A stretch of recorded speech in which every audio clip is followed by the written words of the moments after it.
लोक वेद मर्जाद सब लाज काज संदेह देत बहाए प्रेम करी विधि निषेध को नेह। प्यारे बच्चों, मैं डॉक्टर चारुशीला सिंह हिंदी की कक्षा में आप सभी का स्वागत करती हूँ। बच्चों, काव्य के अंतर्गत हिंदी की पिछली कक्षा में हमने और आपने प्रेम और भक्ति के अद्भुत समन्वय के लिए जिन्हें जाना जाता है उस मीराबाई के बारे में हमने पढ़ा। उनकी पदावली के माध्यम से हमने उनकी भक्ति को, उनके प्रेम को जाना था। लेकिन आज जिन पंक्तियों से मैंने कक्षा की शुरुआत की है, कहाँ तक उनमें हम मीराबाई जी को पाते हैं, आज अध्ययन के क्रम में हम जानेंगे। बच्चों, भाग 1 हमने और आपने पिछली कक्षा में पढ़ा था, जिसमें इस पाठ के अंतर्गत आपने 2 पद पढ़ लिए थे। शेष जो रह गए थे 3, आज उन्हें पढ़ेंगे। तो आइए अविलंब हम मुख्य विषय की ओर चलते हैं और देखते हैं पदावली के जो अगले पद हैं, जो शेष हैं, उनमें क्या है विशेष। आइए बच्चों, परिचित हो जाएं। आप ये पहले भी पढ़ चुके हैं, क्योंकि आपको मैंने बताया था कि भाग 1 हम पढ़ रहे हैं, पर जो पाठ का मूल भाव था उसमें जो सारे पद आपकी पाठ्य पुस्तक में पदावली शीर्षक के अंतर्गत जितने भी संकलित हैं, मैंने आपको ये बता दिए थे कि वो संख्या में कितने हैं, 5, जिसमें हमने 2 पढ़ लिया था। लेकिन आज जो 3 हम पढ़ेंगे, एक बार पुनः जान लेते हैं कि उनके केंद्र में, उनके मूल में प्रधान भाव क्या है। ध्यान दे बच्चों, आप ये देख रहे हैं आपके समक्ष, आपने पहला पढ़ लिया था, आपने दूसरा पढ़ लिया था। अब यहाँ तीसरे से हम पढ़ेंगे, इसलिए जान ले क्या है इसमें। मीराबाई ने श्री कृष्ण से अपने सच्चे प्रेम को निःसंकोच भाव से स्वीकार किया है। कैसा है ये भाव? जिन पंक्तियों से आज कक्षा की शुरुआत हुई, वो भाव क्या इस खंड के अंतर्गत हम और आप पाएंगे, अभी अध्ययन के क्रम में जानेंगे। आइए अगला देखें, फिर कौन सा पढ़ना है। मीराबाई ने कृष्ण के प्रेम में अपने रंग जाने की बात कही, मतलब कि ये पूरी तरह से प्रभावित हैं। और इस पद के अंतर्गत हम ये जानेंगे कि किस तरह वो कृष्ण के प्रेम में रंगी हैं और कितनी। जो अंतिम है, आखिरी है, देखें उसमें क्या आएगा। मीराबाई ने एकमात्र श्री कृष्ण को ही अपना सर्वस्व घोषित किया है। तो ये आज 3 हमें और आपको पढ़ने हैं। परिचय से भी हम परिचित हो चुके हैं, और पदावली के लालित्य से जो राजस्थानी मिश्रित ब्रज है, क्योंकि आपने पाठ का परिचय पढ़ लिया है कि ये जो पाठ है, ये जो शीर्षक है पदावली, उसके अंतर्गत जितने भी पद हैं सभी संगीतात्मक गेय हैं। भाषा राजस्थानी मिश्रित ब्रज है, जिसके लालित्य से आप परिचित थे। अभी पुनः हम उस मधुरिमा में घुलेंगे और बाकी सारी चीजें आप जान गए हैं, और आज पुनः इन पदों को पढ़ते हुए हम बहुत सारी बातें जानेंगे। आइए अविलंब चलते हैं अब पदावली के उस पद की ओर जहां से आज हमें शुरुआत करना है। आइए देखते हैं, क्योंकि हमने सुना कि प्रेम और भक्ति का जब भी एक अनूठा, एक अद्भुत उदाहरण प्रस्तुत किया जाता है, तो एक ही नाम हमारे और आपकी चेतना में, हमारे स्मृति पटल में जो सहजता से साकार होता है, वो है मीराबाई। तो किस कोटि का उनका स्नेह था श्री कृष्ण से, और कैसी भक्ति थी। क्योंकि यहाँ हम 2 चीजें देख रहे हैं बच्चों, आप ध्यान दें कि सिर्फ यहाँ भक्ति की बात नहीं कही जा रही है, यहाँ प्रेम और भक्ति दोनों का समन्वय बताया गया है। तो मीराबाई देखिए क्या कह रही हैं कृष्ण को लेकर, उनके मनोभाव क्या हैं, उनका स्नेह संबंध कैसा है, वही इन पंक्तियों में व्यंजित है। आइए देखते हैं, इसकी व्याख्या की ओर चलते हैं। सबसे पहले तो पाठ। आप पाठ का तरीका जान चुके हैं कि 2 तरीके से पढ़ते हैं, एक होता है सामान्य और दूसरा छंद विधान पर आधारित। आप जानते हैं कि जब छंद विधान के आधार पर पढ़ा जाता है, तभी वास्तविक रूप से काव्य हमारे और आपके अंतर मन पर, मानस पर प्रभाव डालता है। आइए छंद विधान के आधार पर पढ़ते हैं। मायरी में तो लियो गोविंदो मोल, कोई कहे छाने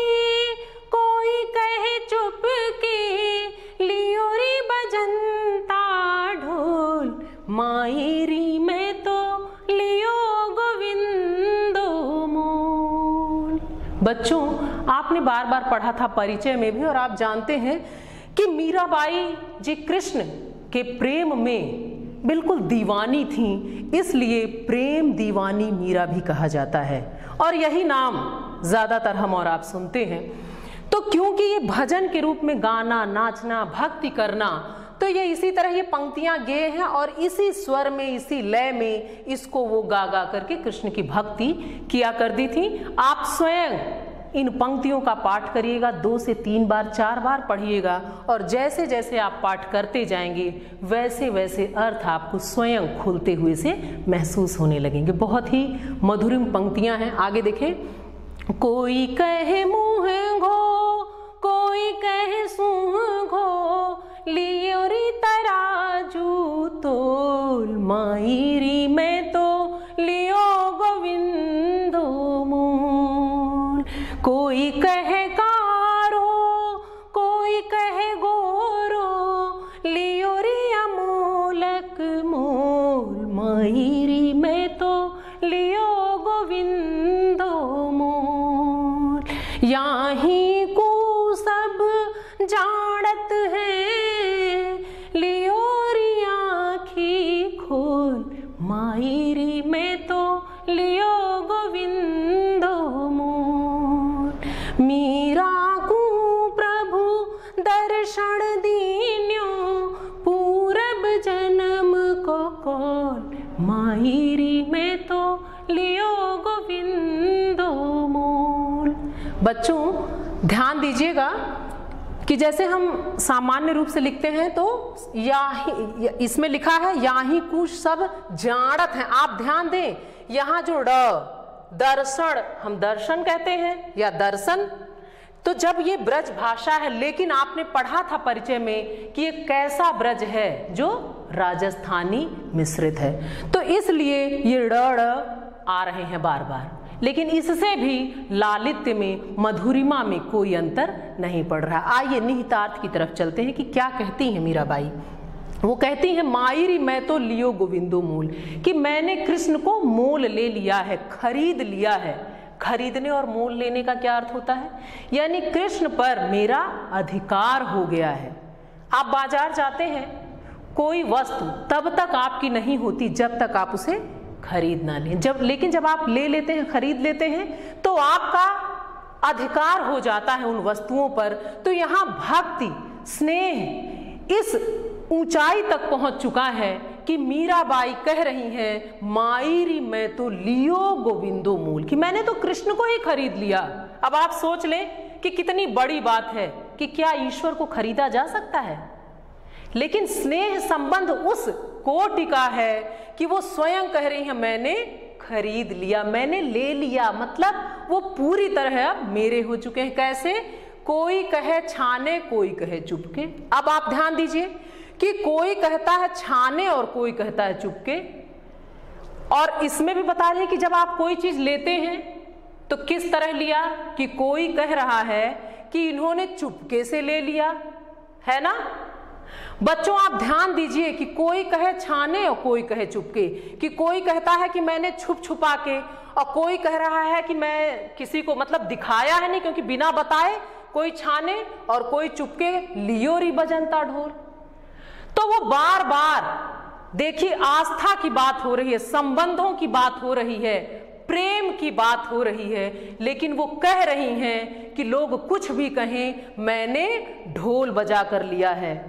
कि लोग कुछ भी कहें, कि कोई कहता है कि मैं छुप कर, छाने छुपा कर, और कोई कहता चुपके से, किसी को बिना बताए मैंने ले लिया। लेकिन मैं कहती हूं कि लियोरी बजंता ढोल, मैंने ढोल बजा कर लिया, अर्थात सबको बता कर लिया। कोई कहे मुंहगो, कोई कहे सूंघो।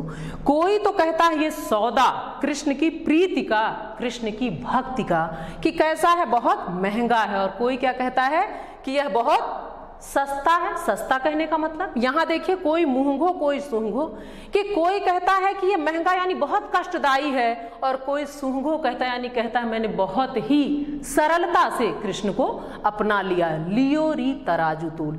पर मीरा क्या कहती हैं? वो कहती हैं कि मैंने तो तराजू में तोल कर लिया, हृदय रूपी तराजू में तोल लिया है इस भक्ति को, इस प्रेम को, इस कृष्ण को, इस गोपाल को, और तब लिया है। मतलब तोलने का मतलब कि मैंने घाटे का कोई भी सौदा नहीं किया है। आगे देखें, कोई कहे कारो कोई कहे गोरो, लियोरी अमूलक मूल, कि कोई तो कहता है कि ये काले हैं, कोई कहता है गोरे हैं, पर मुझे इससे कोई फर्क नहीं पड़ता। बच्चों जरा ध्यान दें, यहाँ कारो और गोरो का मतलब कि कुछ लोग जो देख पाते हैं कृष्ण मतलब ही श्याम होता है, तो आप जानते हैं कि जब हम श्याम वर्ण कहते हैं, जब कृष्ण कहते हैं, और यहाँ तो गोपाल की बात कही जा रही है, उनका रंग ही यही है, लेकिन उनकी भक्ति जो है वो इतनी उज्जवल है, तो यहाँ एक तरह से दो अर्थ हैं। यहाँ काले और गोरे के दो अर्थ हैं, एक तो कृष्ण के रंग से हम ले सकते हैं और दूसरा उनकी भक्ति से।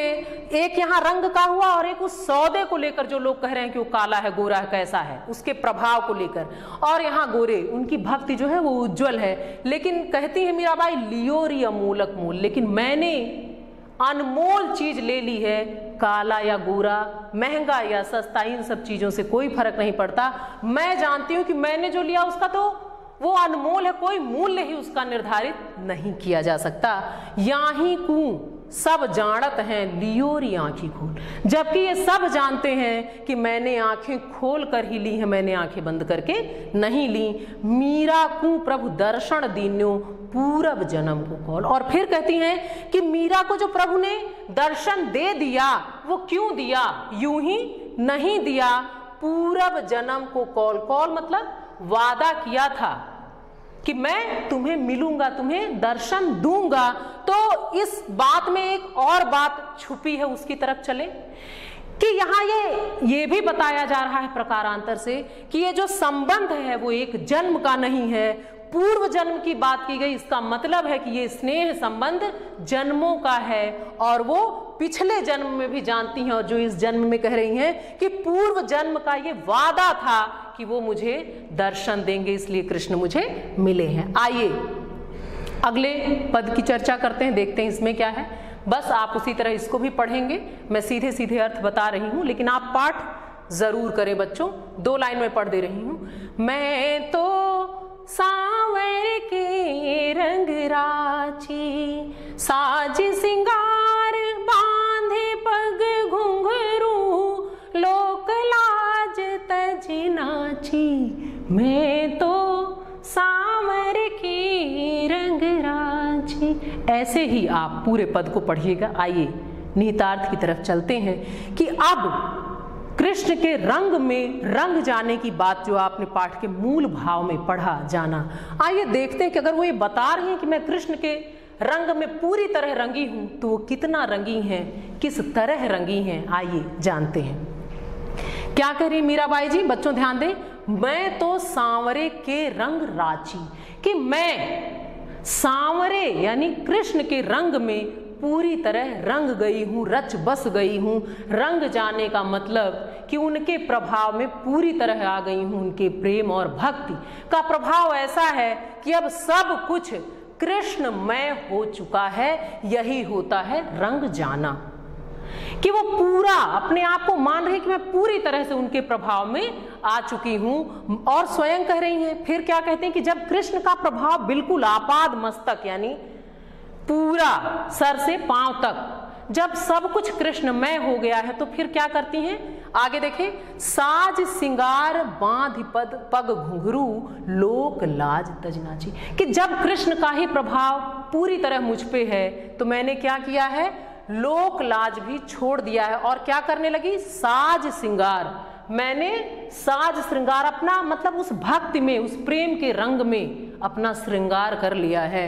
बांध पग घुंघरू, पैरों में घुंघरू बांध लिया है। लोक लाज तज नाची, और लोक लाज जो होता है, जो सामाजिक बंधन है, लोग क्या कहेंगे, जो ये बातें होती हैं, अब इसकी कोई परवाह मैं नहीं करती, क्योंकि मैं पूरी तरह से कृष्णमय हो गई हूं, सांवरे के रंग में रंग गई हूं। गई कुमत लई साधु की संगति, भगत रूप भई सांची। और कहती हैं तो फिर क्या हुआ, जब इतना प्रभाव हो गया तब क्या क्या होता है, गई कुमति, कुमति यानी जो बुरी बुद्धि थी, जो बुरी बातें, जो भावनाएं थी वो चली गई। लेकिन कैसे गई? साधु की संगति में। गई कुमति लई साधु की संगति, कि मैं साधु सज्जनों की संगति में, उनके प्रभाव में जब से आई, उनके साथ रहने लगी, कृष्ण में जब से हुई, तब से जो कुमति थी, बुरी बुद्धि थी, जो वो सारी चली गई हैं। भगत रूप भई सांची, और जो भक्त का विशुद्ध रूप होता है, जो सच्चा रूप होता है, उसमें मैं अब स्वयं को पा रही हूं। कब? जब मैं कृष्ण के रंग में रंग गई हूं तब। अगला, गाय गाय हर के गुण निस दिन काल व्यालसु बाँची, और मैं अब प्रत्येक दिन उस कृष्ण के, उस ईश्वर के ही गुण गा गा कर क्या कर रही हूं? काल व्यालसु बाँची। मैं काल रूपी, व्याल का अर्थ होता है सर्प, कि मैं जो काल रूपी सर्प है उससे बच गई हूं। कैसे? भगवान के गुण गा गा कर। उड़ बिन सब जग खारू लागत और बात सब कांची, और कहती हैं कि अब उनकी भक्ति में, उनके प्रेम में मैं इस तरह उतर गई हूँ, डूब गई हूँ, रंग गई हूँ, प्रभाव इस कोटि तक का हो गया है कि उड़ बिन सब जग खारू लागत, कि जहां जहां उनकी चर्चा नहीं होती, उनके प्रसंग नहीं है, उनके बिना जहां जहां भी है, उड़ बिन सब जग खारू लागत, कि ये जो सारा संसार है ये मुझे खारा लगता है, इसमें मुझे कुछ भी रस नहीं समझ में आता। क्यों? उड़ बिन, किसके बिन? ईश्वर की भक्ति, उनकी आराधना, उनकी कथा, उनके प्रसंग, उनकी चर्चा के बिना ये संपूर्ण जो संसार है, जहां भी ऐसा भी कोई जगह है, वो सारा संसार मुझे खारा लगता है, वो कीमती और वो रसयुक्त नहीं लगता। और बात सब कांची, और जितनी बातें हैं उनके बिना, जिसमें प्रभु की चर्चा नहीं है, वो सब कच्ची लगती हैं, यानी वो स्थायी नहीं है, वो बिल्कुल कच्ची सी हैं। तो मीरा का मन इन चीजों में अब नहीं लग रहा है, क्योंकि कृष्ण का प्रभाव उस कोटि तक पहुंच गया है जहां लोक लाज भी अब बंधन नहीं रह गए। जिन पंक्तियों से आज कक्षा की शुरुआत हुई, बच्चों आप ध्यान दें कि ऐसे ही कुछ भाव उन पंक्तियों में थे। और आगे देखिए कि और क्या क्या कहती हैं। मीरा श्री गिरधरन लाल सू भगति रसीली जांची, और अब क्या कह रही हैं कि मीरा किसकी हैं, अपने बारे में बता रही हैं, क्योंकि इन्होंने कृष्ण को ही अपना पति मान लिया, अपना सर्वस्व मान लिया। तो कहती हैं कि मीरा जो है, मीरा श्री गिरधरन लाल सू भगति रसीली जांची, कि ये जो मीरा है वो सिर्फ किसकी है? वो सिर्फ उसी गिरधारी, उसी कृष्ण, उसी गोपाल, उसी मोहन, उसी कन्हैया की हैं। और भगति रसीली जांची, जिसकी रसमयी रसीली भक्ति में मैं डूब गई हूं, जो मुझे जचने लगी है, जिसकी भक्ति, उस गिरधारी की ही मीरा है मीरा, और अन्यत्र कहीं और किसी की नहीं हो सकती। आपने परिचय के क्रम में बच्चों पढ़ा था कि इन्होंने अपना पति, अपने सारे संबंध, अपना प्रेमी, अपना आराध्य, अपना इष्ट, सब कुछ अगर किसी में देखा तो सिर्फ और सिर्फ कृष्ण थे। ऐसी भक्ति थी कि भक्ति तो थी ही, लेकिन जो प्रेम भी था वो इन्होंने एक ऐसे, अब कल्पना ही बस किया जा सकता है कि क्या किसी ऐसे से प्रेम किया जा सकता है जो भौतिक रूप में हमारे और आपके समक्ष ही ना हो। तो मीरा अद्भुत उदाहरण है, मीराबाई जी, कि इन्होंने प्रेम और भक्ति का जो समन्वय स्थापित किया वो विश्व में अपनी अलग पहचान रखता है। और ये दीवानगी फिर और कहीं इस तरह अन्यत्र नहीं दिखती, और अगर कहीं दिखी तो सहसा सिर्फ यही कह सकते हैं कि मीरा के समान या मीरा के जैसी, लेकिन अब तक ऐसी दीवानगी दिखी नहीं है। तो कृष्ण के स्नेह में इस तरह डूब जाना कि साज श्रृंगार कर लेना, पैरों में घुंघरू बांध लेना, लोकलाज छोड़कर नाचने लग जाना, ये बताता है कि वो आस्था किस कोटि की रही होगी जहां सारे स्नेह संबंध बहुत ढीले, बहुत कमजोर पड़ जाते हैं। आइए अगली पंक्तियों की ओर चलते हैं। ये आखिरी है, 5वां पद है, देखते हैं इसमें क्या है।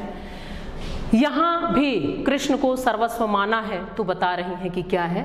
ध्यान दें बच्चों, मेरे तो गिरधर गोपाल दूसरों न कोई। पाठ आप बार बार कह रही हूं, कई बार कह रही हूं, क्योंकि पाठ का बहुत ज्यादा महत्व होता है। तो आप इन पंक्तियों को 2 बार 3 बार ज़रूर पढ़ें, आपको बहुत अच्छा लगेगा, क्योंकि अब आप परिचित भी हो चुके हैं इसकी संगीतात्मकता से, इसकी गेयता से, जो परिचय में बार बार आपको बताई गई। आइए देखते हैं क्या इन पंक्तियों में कहती हैं कि सर्वस्व वही है, वही भाव है, कृष्ण के प्रति समर्पण, सर्वतो भावेन समर्पण, यही हो सकता है बच्चों। आइए देखते हैं क्या है। मेरे तो गिरधर गोपाल दूसरो न कोई, कहती हैं कि मेरा तो कोई और है ही नहीं, सिर्फ कौन है? मेरे तो गिरधर गोपाल दूसरो न कोई, कि मेरे लिए सिर्फ गिरधर गोपाल कृष्ण ही है, बाकी दूसरा कोई है ही नहीं। आगे देखिए फिर, जाके सिर मोर मुकुट मेरो पति सोई।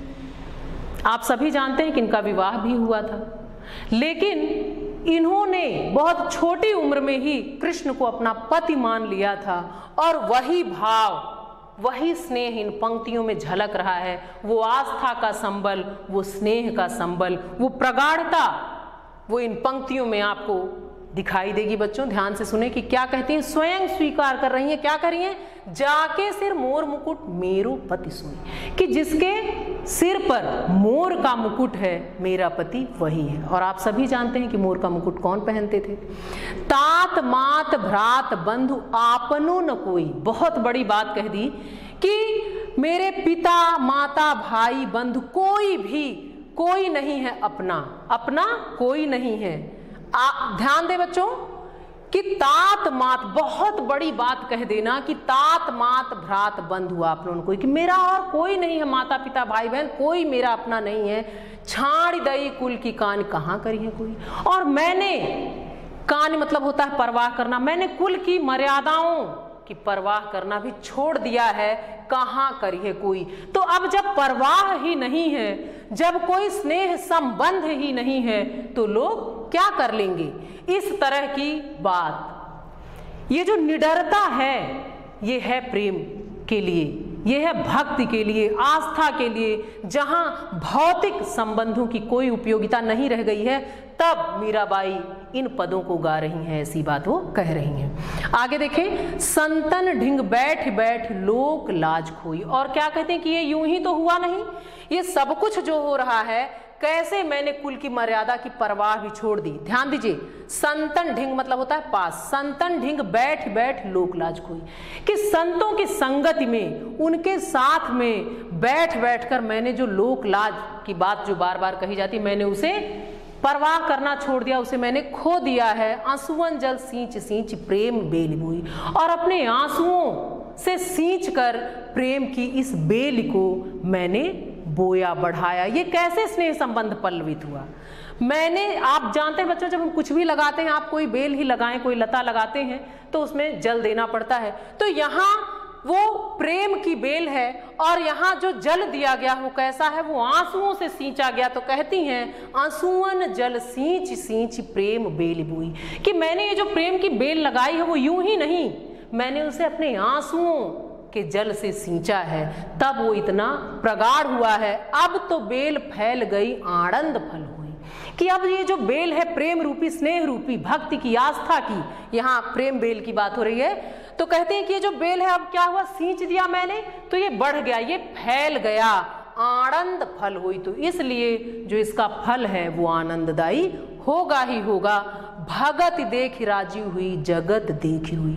और जब मुझे भक्त दिखे तो क्या हुआ? मेरा मन जो है वो प्रसन्न हुआ, वो राजी हुआ, जगत देख रही। लेकिन जो सांसारिकता है उसको देखकर हमेशा मेरा जो हृदय है, मेरा जो चिंतन है, मेरी जो चेतना, जो मेरा मानस है, वो उसको स्वीकार नहीं कर पाता सहजता से। वो रोना मतलब वो पीड़ित होता है, वो दुखी होता है। लेकिन जब भक्तों को देखता है ये मन, तो वो प्रसन्नचित होता है, आह्लादित होता है। लेकिन सांसारिकता जो है वो रुलाती है, वो पीड़ा देती है। दासी मीरा लाल गिरधर तारो अब मोही। और फिर क्या कहती हैं? दासी मीरा, कि जो मीरा है वो दासी है किसकी? लाल गिरधर, वो गिरधर की, कृष्ण की, उस गिरधारी की दासी है। तारो अब मोई, तो वो कहती हैं कि हे कृष्ण, हे गिरधारी, अब तो आकर मेरा उद्धार करो। क्योंकि आस्था, वो स्नेह, वो प्रेम जो है वो इस रूप में अब संसार के सामने आ चुका है। तो अब वो बुला रही हैं कि अब मेरा उद्धार करो, तारो अब मोहि कि अब मेरा उद्धार करो, मुझे तार दो हे कृष्ण। कब? जबकि सिर्फ और सिर्फ तुम मेरे हो। पति का अर्थ संरक्षक भी होता है, और यहाँ तो इन्होंने सब कुछ कृष्ण को माना। संरक्षक भी वही, आराध्य भी वही, इष्ट भी वही, प्रेमी भी वही, माता पिता भाई बहन सांसारिक सारे संबंध जब एक में दिखने लगे तो आप समझ जाइए बच्चों कि आस्था का वो क्या, किस ऊंचाई से उसको शायद हम ना बांध पाएं, क्योंकि वो जो ऊंचाई है प्रेम की उसको महसूस भी हम आप नहीं कर सकते। क्यों नहीं कर सकते? वो हृदय से महसूस किया जाता है। मीरा ने जाने उस प्रतिमा में क्या देखा कि सारे राजसी वैभव वो भूल गईं, माता पिता भाई बहन को भूल गईं और डूब गईं कृष्ण के रंग में रंग गईं। उन्हें पति मान लिया, उन्हें प्रेमी मान लिया, भाई बहन अपना सर्वस्व मान लिया। आइए आगे बढ़ते हैं। काव्यगत सौंदर्य, ध्यान दें बच्चों, पहले भी आप बहुत सारी इसमें से जो जानकारियां हैं वो आप जान रहे हैं, लेकिन इन पंक्तियों के सौंदर्य की तरफ चलते हैं। काव्यगत सौंदर्य क्या है? ध्यान दें। श्री कृष्ण के प्रति अपने अनन्य प्रेम भाव और भक्ति को मीरा ने हृदय स्पर्शी शब्दावली में साकार किया है, जो हमने और आपने अभी पढ़ा और महसूस किया। अलंकार, अनुप्रास और रूपक, भाषा सरल सहज किंतु भाव वहन में पूर्ण समर्थ। हम उन भावों तक बहुत ही आसानी से पहुंचे। शैली आत्मनिवेदनात्मक एवं भावनात्मक, ये भावों का संबंध था, तो ये बातें तो आनी ही चाहिए। गुण प्रसाद और छंद जो है वो गेय। और आगे चलते हैं। व्याख्या का प्रारूप, इससे परिचित होते हैं बच्चों कि जब भी आप पढ़ते हैं व्याख्या करेंगे तो किन चरणों से, किन सोपानों से गुजरकर हम पूर्णता की तरफ चलेंगे व्याख्या के। ध्यान दीजिए, सबसे पहले हम संकेत डालते हैं आद्यंत, यानी आदि से अंत तक, शुरुआत और आखिर, जिसमें हम बताते हैं कि किन पंक्तियों को हमने व्याख्या के लिए लिया। फिर संदर्भ, प्रस्तुत व्याख्या काव्यांश हमारी पाठ्य पुस्तक हिंदी के काव्य खंड में संकलित पदावली शीर्षक से अवतरित है। इसकी रचयिता यानी इसकी जो कवयित्री है वो मीराबाई जी हैं। ये पूरे पाठ में कभी नहीं बदलेगा। आप जानते हैं कि संदर्भ नहीं बदलता है, प्रसंग जैसे जैसे पंक्तियां बदलेंगी प्रसंग बदल जाते हैं, जैसे जैसे पद बदलते हैं। प्रसंग, मीराबाई भगवान श्री कृष्ण के मनमोहक मूर्ति को अपने नेत्रों में बसाना चाहती हैं। जो आपका पहला पद था उसको मैंने लिया है। आइए और आगे चलते हैं। कठिन शब्दार्थ, कुछ शब्द आए थे जिनके अर्थ से आप परिचित हैं, क्योंकि हर क्लास के बाद में, हर कक्षा के बाद मैं आपसे कहती हूँ कि आप जरूर पढ़ लें कठिन शब्दों के अर्थ, लेकिन पुनः एक बार आपके समक्ष हैं कुछ। मुंह-घो महंगा कीमती, दर्शन दर्शन, कौल वचन प्रण, काल व्याल काल रूपी सर्प, ढिंग मतलब पास, आनंद मतलब आनंद। आइए अपने अभीष्ट की ओर चलते हैं। आंतरिक मूल्यांकन, ये वो पड़ाव है जहां पहुंचकर हम जानते हैं कि हम अपने लक्ष्य में कितने सफल हुए हैं, कहां तक साध पाए हैं अपने लक्ष्य को। तो कुछ बिंदुओं पर आपकी परीक्षा होनी है, जिससे आप स्वयं भी अपने को परख सकते हैं, और मैं भी इन बिंदुओं के आधार पर आपको परखूंगी कि हम कितने सफल हुए हैं। देखें, पहला, मीराबाई का संक्षिप्त परिचय देते हुए उनकी रचनाओं का उल्लेख करें। जो आप पढ़ चुके हैं आप जानते हैं, कर लेंगे। दूसरा, मीरा किसकी उपासिका थीं, ये भी आप जानते हैं। तीसरा, किसी एक पद की व्याख्या करें, जो आप सहजता से कर लेंगे। संप्राप्ति, हमने और आपने आज क्या पाया। हमने और आपने ये जाना कि क्यों प्रेम और भक्ति के अद्भुत समन्वय के रूप में मीरा को जाना जाता है। उनकी भक्ति जो है वो किस कोटि की है, इससे हम और आप परिचित हुए हैं। आज के लिए इतना ही बच्चों, अगली कक्षा में एक नई चर्चा के साथ पुनः मुलाकात होगी। धन्यवाद।